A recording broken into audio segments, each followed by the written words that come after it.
Democrats, Sharon, had high hopes for a more humane policy after Donald Trump's hardline policies on immigration. And while the administration has called this scene horrific of those border agents, let's take a look at the video, attempting to grab migrants, as we just showed you, using long reins to intimidate them and appearing to whip them, the president made no mention of it during his speech to the UN General Assembly on Tuesday. Also didn't talk about immigration.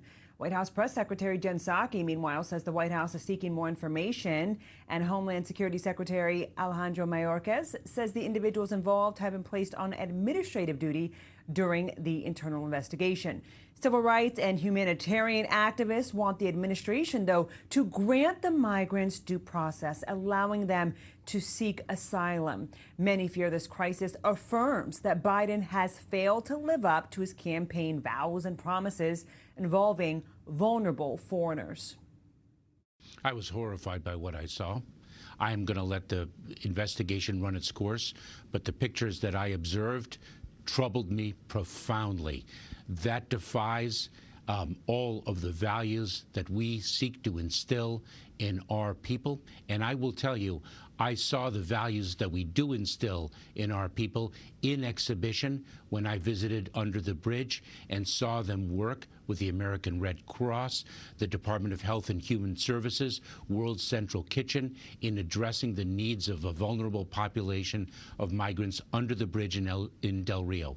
That reflects who we are, and any mistreatment or abuse of an individual defies our values and who we are and what we stand for. What I saw depicted about those individuals on horseback treating human beings the way they were is horrible. And I fully support what is happening right now, which is a thorough investigation into exactly what is going on there. But human beings should never be treated that way. And I'm deeply troubled about it. The whole point is that we have to understand Haiti. I mean, talk about a country that has just experienced so much tragedy that has been about natural disasters, that the head of state assassinated. And we really have to do a lot more to recognize that as a member of the Western Hemisphere, we've got to support some very basic needs that the people of Haiti have to get back up. Now, many who took the journey to cross the Rio Grande to get to the camp are Haitians who were living in Chile and other South American nations. Some told reporters they decided to make the journey after hearing that the Biden administration would let them in, only to be disappointed when they saw thousands of others who also made that trek, of course, Sharon, and ended up being turned away. Yeah, that's not going to happen, right, Bofta? They're not going to let them in. The Biden administration has been quite clear about this. No. Talk about the next steps. What did Mayorkas tell senators about what's next? Because there's bipartisan backlash here for the administration. Mm-hmm.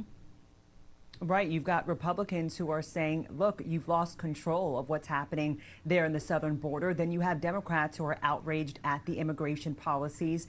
So it's one of those things where now Mayorkas is saying, look, we're going to empty out this camp. We plan to do so within the next 10 days. We're expecting the frequency of flights to go up to 7 per day so that we can achieve that.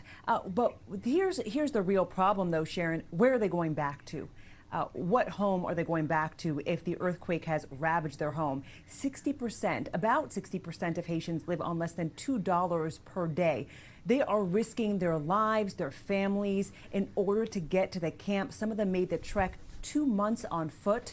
Others have paid smugglers thousands of dollars to get there, only to be treated, as we just saw in that video that has gone viral. And so for so many of them, this is desperation. And this was their hope, to be able to come to the United States, and hoping that there were more relaxed policies because President Biden is in place and former President Trump is out, only to find out that that is not the case. They will be sent back to different countries depending on how things fold for that individual.